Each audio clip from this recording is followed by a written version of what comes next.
Pada awal abad ke-13, pasukan Mongol di bawah pimpinan Genghis Khan menyapu benua Asia dengan kecepatan dan kebrutalan yang luar biasa. Setelah menaklukkan Asia Tengah dan Persia, mereka mengarahkan pandangan mereka ke Timur Tengah.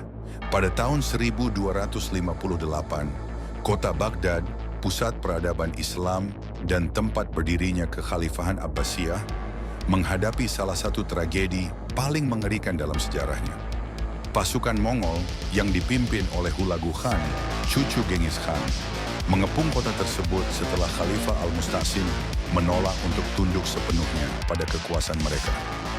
Dengan kekuatan yang luar biasa dan tanpa belas kasihan, pasukan Mongol mengepung Baghdad selama berminggu-minggu menggunakan mesin pengepungan canggih yang menghancurkan tembok kota Baghdad. Ketika Baghdad akhirnya jatuh pada bulan Februari 1258, kehancuran yang terjadi sungguh tak terbayangkan. Mongol menghancurkan masjid, perpustakaan, dan institusi besar lainnya, termasuk Bait al-Hikmah, pusat ilmu pengetahuan yang legendaris. Ribuan manuskrip berharga dilemparkan ke Sungai Tigris, sehingga airnya konon menjadi hitam oleh tinta buku-buku dan merah oleh darah para penduduk. Dengan kehancuran Baghdad, dunia Islam menghadapi ancaman besar. Kota-kota besar seperti Aleppo dan Damaskus jatuh satu persatu, dan gelombang teror Mongol mencapai wilayah Palestina. Namun pada tahun 1260, di tengah ketakutan yang meluas, Kesultanan Mamluk di Mesir yang dipimpin oleh Sultan Qutuz dan komandan militernya, Baybars, mengambil langkah berani untuk melawan Mongol. Di lembah Ain Jalut, pasukan Mamluk menghadapi pasukan Mongol dalam pertempuran yang menentukan. Dengan strategi militer yang cerdik, termasuk serangan kejutan dan penguasaan medan yang menguntungkan, pasukan Mamluk berhasil menghentikan ekspansi Mongol ke wilayah barat. Kemenangan Mamluk di Ain Jalut menjadi tonggak besar dalam sejarah Islam. Namun, di balik narasi heroik tersebut, terdapat perjalanan panjang yang penuh intrik, perebutan kekuasaan, dan aliansi politik yang rumit yang melibatkan dinasti Ayyubiyah, kekhalifahan Abbasiyah, Kesultanan Utsmaniyah, Kekaisaran Bizantium, Tentara Salib, dan tentu saja Kekaisaran Mongol. Sejarah mencatat dinasti Mamluk yang pernah berkuasa dalam sejarah pemerintahan Islam terbagi menjadi 4, yakni dinasti Khawarazmiyah, dinasti Mamluk Delhi, Kesultanan Mamluk di Kairo, dan dinasti Mamluk di Irak. Sekarang pertanyaannya adalah, kenapa Mamluk begitu kuat pada masa itu? Dalam video ini kita akan membahas dinasti Mamluk yang memerintah Kairo, Mesir pada tahun 1250 sampai dengan tahun 1517. Untuk memahami Mamluk, kita perlu mundur ke abad ke-9 ketika kekhalifahan Abbasiyah mulai merekrut budak sebagai prajurit elit. Kata Mamluk berasal dari bahasa Arab yang secara harfiah berarti yang dimiliki atau budak milik seseorang. Dalam konteks sejarah, istilah ini merujuk pada individu yang dibeli dan dijadikan budak, tetapi dengan peran khusus sebagai prajurit dalam struktur militer Islam.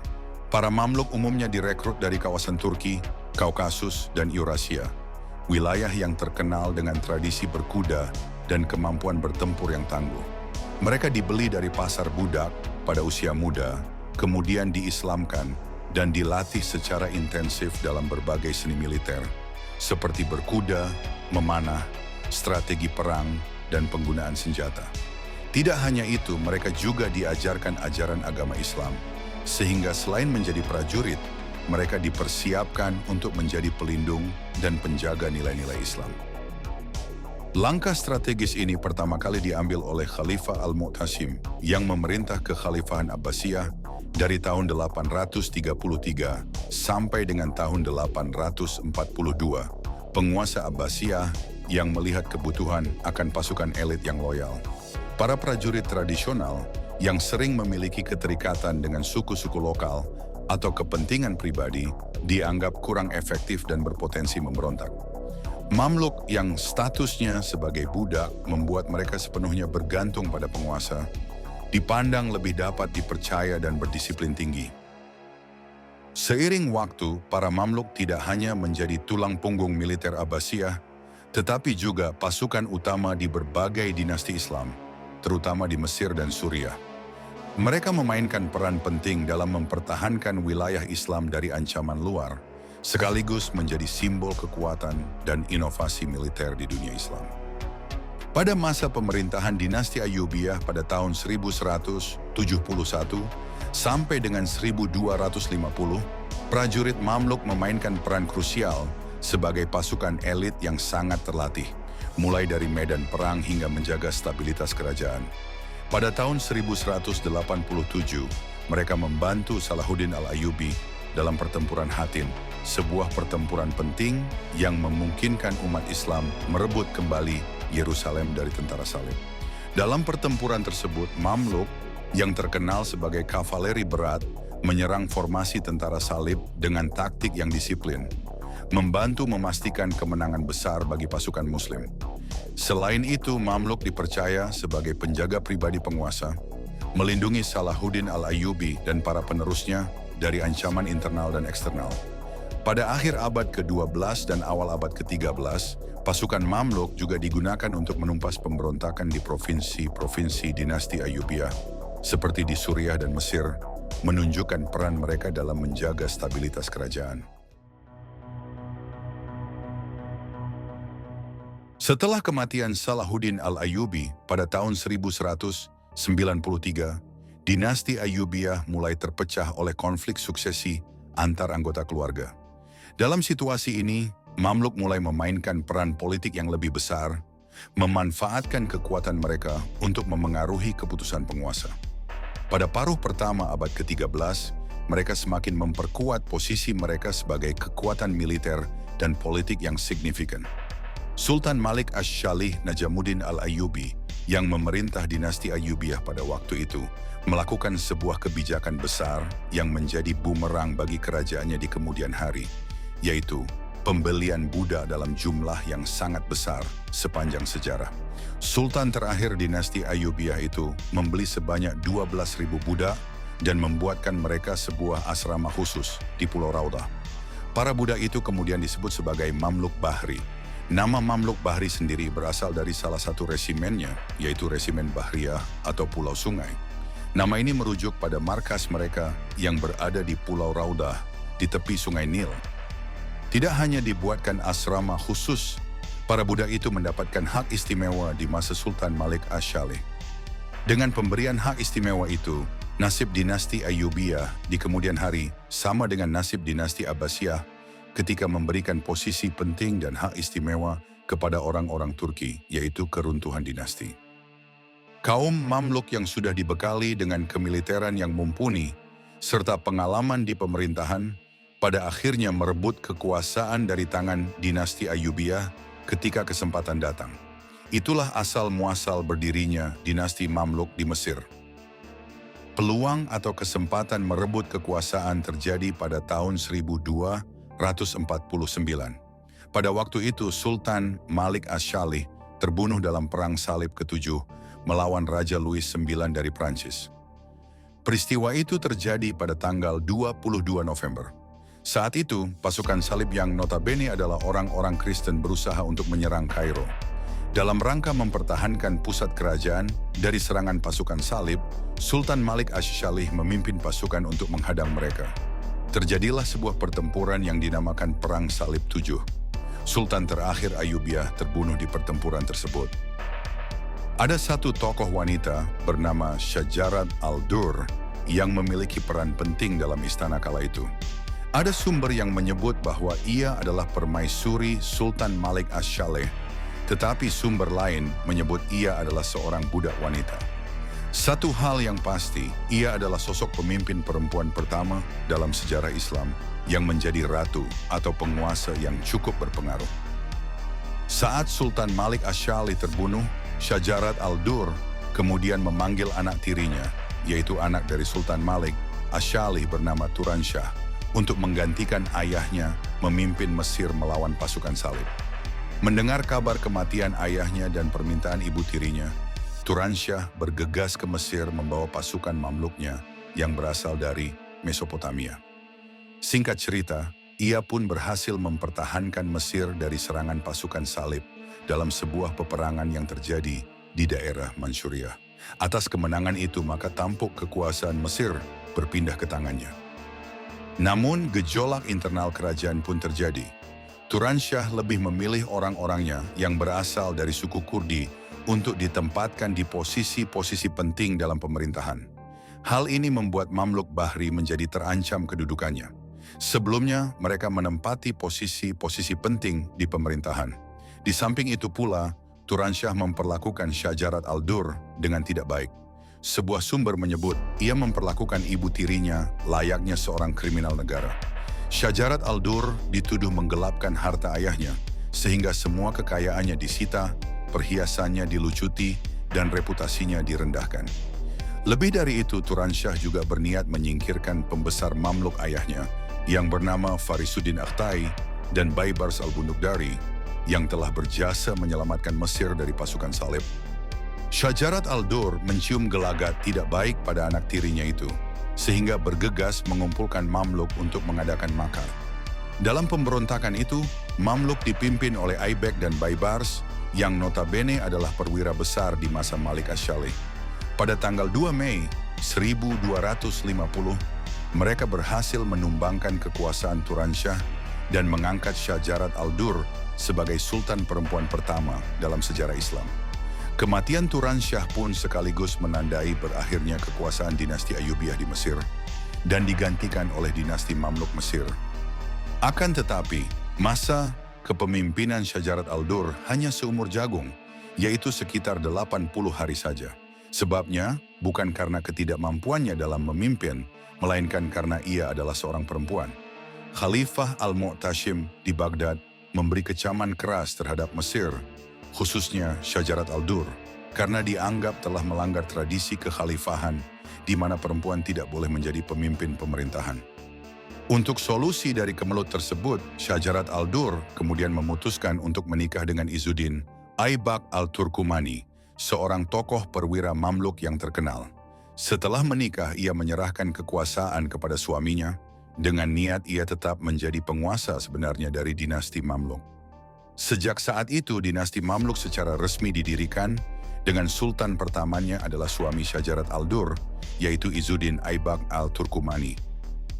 Kemelut di dalam istana Mamluk tidak selesai sampai di situ. Walaupun Syajarat al-Dur telah berhasil menghindar dari kecaman Khalifah Abbasiyah dengan menyerahkan kekuasaan kepada suaminya, tetapi pada akhirnya muncul sebuah intrik di dalam keluarganya. Aibak mendominasi kekuasaan sehingga Syajarat al-Dur kecewa. Puncaknya Syajarat al-Dur menjadi marah dan iri tatkala suaminya menikahi seorang putri dari Mosul. Kemarahan tersebut berujung pada pembunuhan Aibak oleh Syajarat al-Dur melalui sebuah konspirasi pada tanggal 12 April 1257. Salah seorang putra Aibak yang bernama Nuruddin Ali bin Aibak yang mengetahui peristiwa makar oleh ibu tirinya itu bergegas menuntut balas. Ia pun membunuh Syajarat al-Dur melalui perantara beberapa anggota istana. Dengan demikian berakhirlah kekuasaan Syajarat al-Dur yang kemudian membuat Nuruddin Ali bin Aibak naik ke tampuk kekuasaan dinasti Mamluk. Namun, kepemimpinannya yang lemah dan kurangnya pengalaman membuat posisinya tidak stabil. Kekuasaan nyata berada di tangan para amir, khususnya Saifuddin Qutuz, seorang pemimpin militer senior yang sangat berpengaruh. Pada tahun 1259, ancaman invasi Mongol yang semakin dekat memberi Qutuz alasan untuk mengambil alih kekuasaan. Dengan dalih bahwa Nuruddin Ali tidak mampu memimpin dalam masa krisis, Qutuz memaksa Nuruddin Ali turun takhta dan mengangkat dirinya sebagai sultan. Langkah ini mendapat dukungan dari para amir lainnya, karena Qutuz dipandang sebagai pemimpin yang cakap untuk menghadapi ancaman besar. Pada abad ke-13, Kekaisaran Mongol yang didirikan oleh Genghis Khan telah menjadi kekuatan yang mendominasi Asia dan sebagian Eropa. Setelah kematian Genghis Khan pada tahun 1227, para penerusnya melanjutkan ekspansi besar-besaran termasuk ke wilayah Timur Tengah yang saat itu merupakan pusat peradaban Islam. Invasi ini mencapai puncaknya pada masa pemerintahan Mongke Khan yang memerintahkan saudaranya Hulagu Khan untuk menaklukkan wilayah kekhalifahan Abbasiyah, Suriah, dan Mesir. Hulagu Khan memimpin pasukan besar yang terdiri dari puluhan ribu prajurit, lengkap dengan senjata pengepungan canggih, dan memulai kampanye dengan menaklukkan Persia, menghancurkan kaum Hashashin di Benteng Alamut pada tahun 1256. Setelah mengamankan Persia, Hulagu melanjutkan serangannya ke Baghdad, ibu kota kekhalifahan Abbasiyah, pada awal tahun 1258. Khalifah Al-Musta'sim yang memimpin Baghdad saat itu tidak memiliki kemampuan militer yang memadai untuk menghadapi Mongol. Setelah pengepungan singkat, kota itu jatuh dan kehancuran besar terjadi. Pasukan Mongol membantai ratusan ribu penduduk, menghancurkan bangunan-bangunan penting, dan membakar perpustakaan terkenal seperti Bait al-Hikmah. Kematian Khalifah Al-Musta'sim menandai akhir dari era kekhalifahan Abbasiyah di Baghdad dan meninggalkan dunia Islam dalam kekacauan. Tidak puas dengan menghancurkan Baghdad, Hulagu Khan melanjutkan serangan ke Suriah. Kota Aleppo jatuh setelah perlawanan singkat, diikuti oleh Damaskus yang menyerah tanpa pertempuran berarti. Sebagian besar wilayah Suriah dikuasai Mongol dengan mudah, dan para pemimpin lokal tidak berdaya untuk melawan kekuatan besar ini. Mongol terus merangsek mendekati Mesir yang diperintah oleh dinasti Mamluk. Pada saat ini, wilayah Islam menghadapi ancaman eksistensial karena Mongol tidak hanya bertekad untuk menaklukkan, tetapi juga menghancurkan pusat-pusat kekuatan dan budaya Islam. Namun, ekspansi Mongol mengalami hambatan ketika Mongke Khan meninggal pada tahun 1259.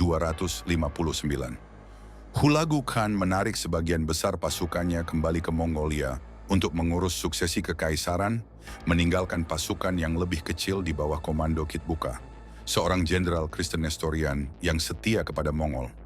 Kit Buka melanjutkan kampanye di wilayah Palestina dengan kekuatan yang lebih terbatas, tetapi keberadaan pasukan Mongol di dekat perbatasan Mesir mendorong dinasti Mamluk untuk bertindak. Sultan Saifuddin Qutuz dari Mamluk, yang baru saja mengonsolidasikan kekuasaannya di Mesir, memutuskan untuk menghadapi ancaman Mongol secara langsung.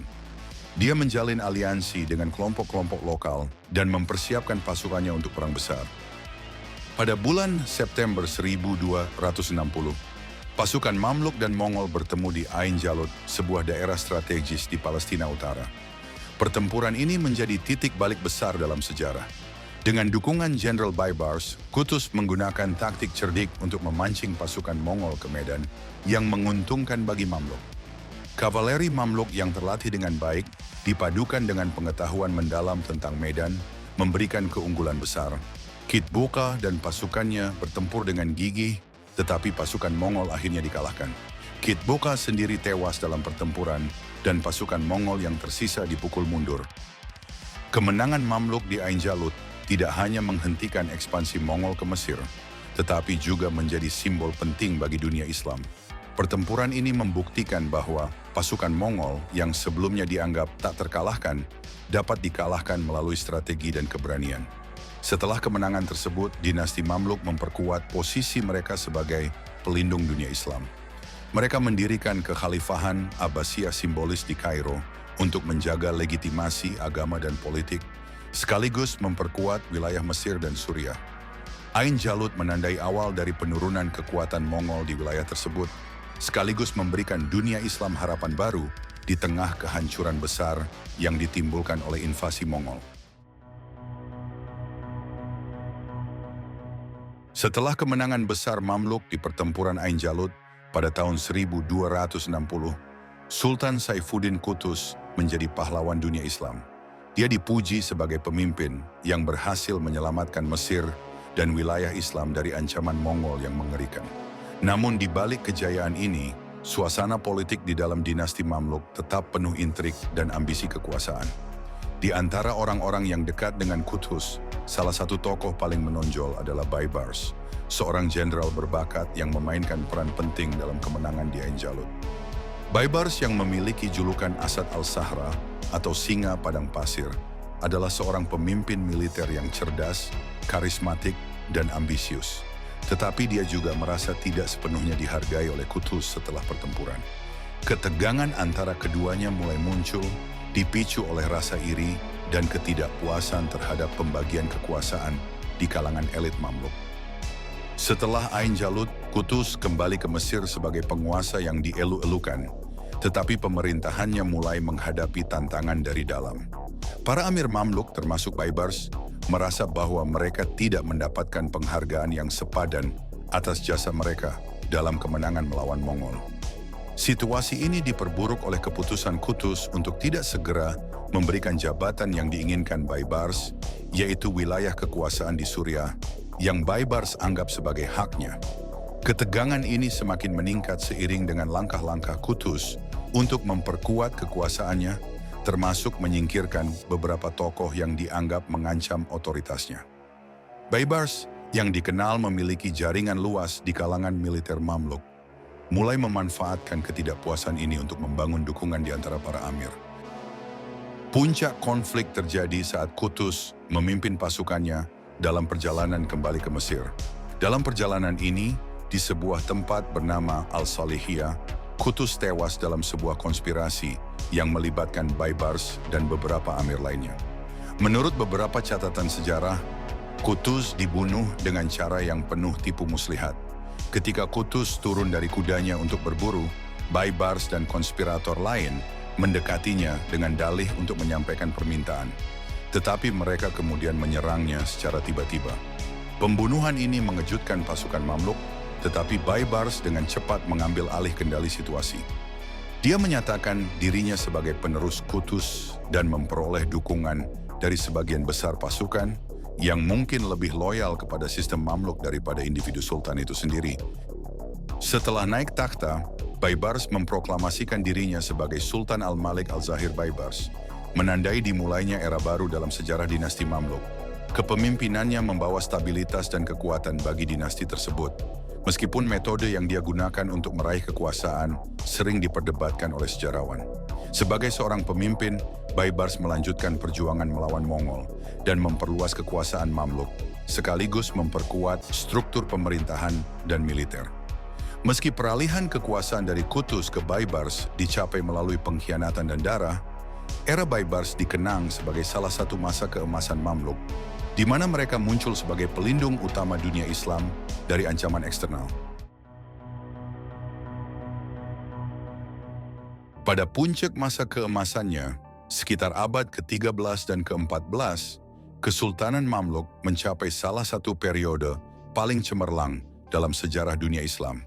Dimulai dengan pemerintahan Sultan Baibars dari tahun 1260 hingga tahun 1277, yang dikenal karena kepemimpinannya yang bijaksana dan kemampuannya dalam memimpin pasukan Mamluk melawan ancaman eksternal, terutama invasi Mongol dan tentara salib, dan meneguhkan dominasi Mamluk atas Levant dan Mesir. Sultan Baibars memerintah dengan tangan besi, memperkuat administrasi dan kebijakan militer, serta memerangi musuh-musuh internal yang mengancam kestabilan kesultanan. Di bawah pemerintahannya, Mamluk menguasai sebagian besar wilayah Levant dan Mesir, sementara ekonomi berkembang pesat berkat jalur perdagangan yang strategis dan pembangunan infrastruktur yang penting, termasuk masjid, madrasah, dan kanal irigasi. Setelah kematian Baibars, Mamluk tetap berada di bawah kepemimpinan beberapa sultan yang kuat. Salah satunya adalah Sultan Qalawun yang memerintah dari tahun 1279 hingga tahun 1290. Qalawun melanjutkan kebijakan ketat Baibars dalam memperkuat kekuatan militer dan administratif, serta memperbaiki infrastruktur kota-kota utama seperti Kairo, menjadikan kota tersebut sebagai pusat kebudayaan dan ekonomi dunia Islam. Qalawun juga berhasil mengalahkan pasukan tentara salib dalam beberapa pertempuran dan mempertahankan wilayah-wilayah penting seperti Acre dan Tripoli. Ia juga memperkenalkan reformasi di bidang administrasi, merampingkan birokrasi, dan mengembangkan sistem pajak yang lebih efisien. Setelah Qalawun, putranya, Sultan Al-Nasir Muhammad yang memerintah dari tahun 1293 sampai dengan tahun 1341, melanjutkan masa kejayaan Mamluk dengan lebih memfokuskan perhatian pada stabilitas internal dan penguatan kekuasaan di wilayah-wilayah yang dikuasai. Selama masa pemerintahannya, Mamluk mengalami periode panjang perdamaian yang memungkinkan pertumbuhan ekonomi dan perkembangan kebudayaan. Al-Nasir Muhammad berhasil memanfaatkan kebijakan aliansi politik yang cerdas, mengelola hubungan dengan berbagai pihak, termasuk Mongol, serta menjaga kestabilan di dalam negeri dengan mengelola kekuatan para amir atau pemimpin militer yang seringkali menjadi ancaman terhadap kekuasaan pusat.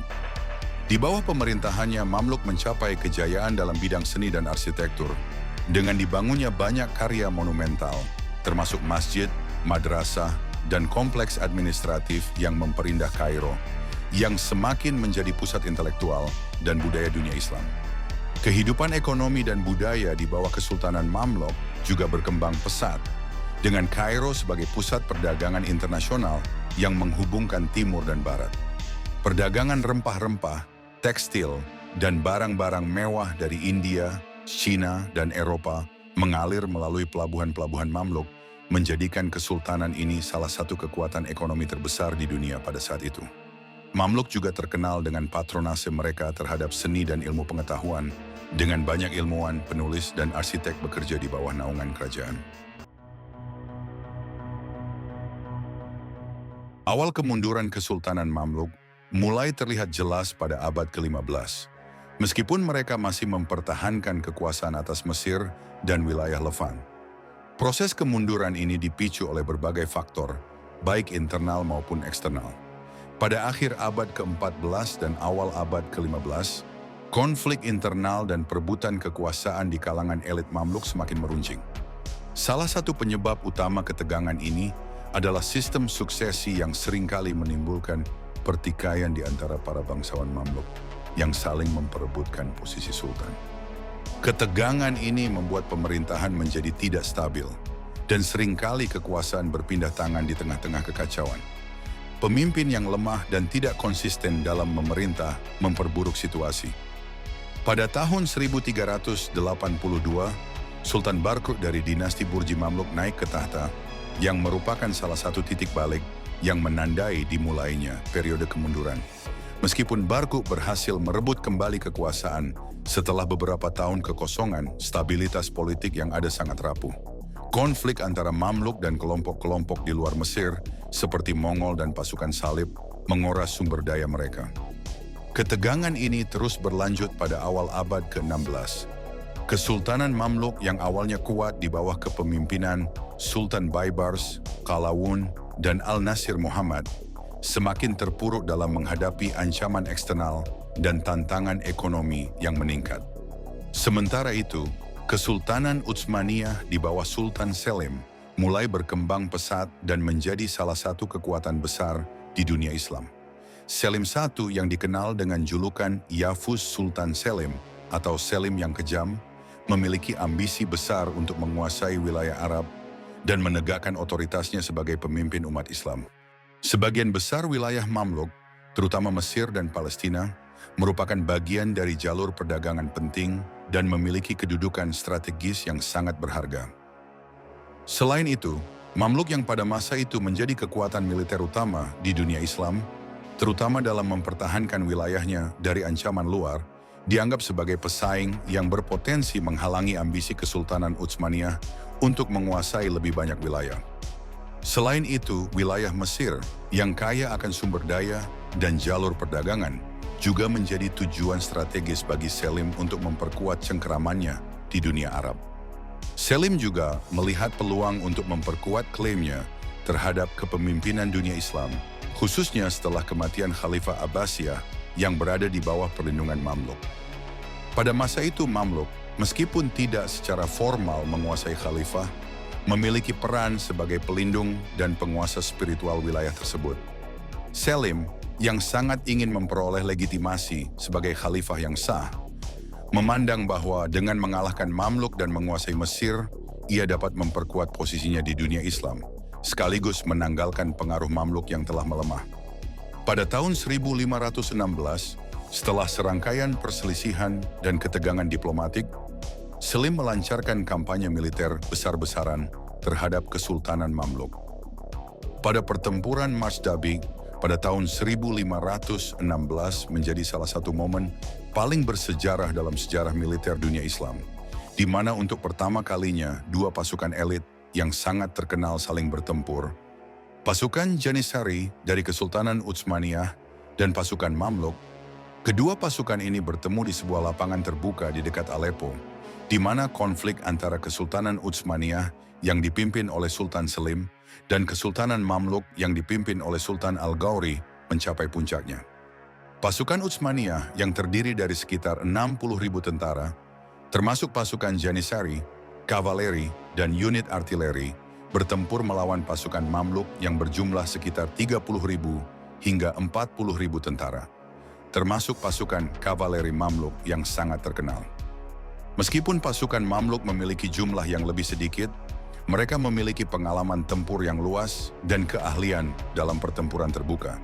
Namun, pasukan Utsmaniyah memiliki keunggulan dalam hal organisasi, persenjataan yang lebih modern, dan taktik perang yang lebih terkoordinasi yang sangat menguntungkan dalam pertempuran ini. Dalam pertempuran yang sengit ini, pasukan Utsmaniyah berhasil memecah formasi pasukan Mamluk dengan serangan yang terorganisir dan penggunaan artileri yang efektif. Keunggulan teknologi, keterampilan taktis, serta disiplin tinggi yang dimiliki pasukan Janissary menjadi faktor penentu dalam kemenangan Utsmaniyah. Pasukan Mamluk, meskipun berjuang dengan gagah berani, tidak dapat menahan serangan hebat dari pasukan Utsmaniyah yang lebih terlatih dan dilengkapi dengan senjata yang lebih canggih. Sultan Al-Ghawri yang memimpin pasukannya gugur dalam pertempuran ini yang menjadi simbol dari berakhirnya kekuasaan Mamluk dan kemenangan besar bagi Sultan Selim. Ketika akhirnya Mesir jatuh ke tangan Kesultanan Utsmaniyah pada tahun 1517, Mamluk merasa kehilangan tak hanya wilayah, tetapi juga identitas mereka sebagai penjaga dunia Islam. Penaklukan ini membuka babak baru dalam sejarah Timur Tengah, di mana Kesultanan Utsmaniyah menguasai sebagian besar wilayah Arab, menggantikan posisi Mamluk yang telah menjadi simbol kekuatan militer dan politik. Sebagai pasukan yang pernah mendominasi, kini mereka dipaksa untuk beradaptasi dengan realitas baru di bawah kekuasaan Utsmaniyah. Meski begitu, Mamluk tidak sepenuhnya lenyap. Mereka tetap memainkan peran penting dalam administrasi dan militer Utsmaniyah, meskipun kekuasaan mereka telah terkikis habis. Bagi Mamluk, penyerangan Kesultanan Utsmaniyah adalah simbol akhir dari sebuah era kejayaan yang telah mereka raih dengan perjuangan keras selama berabad-abad.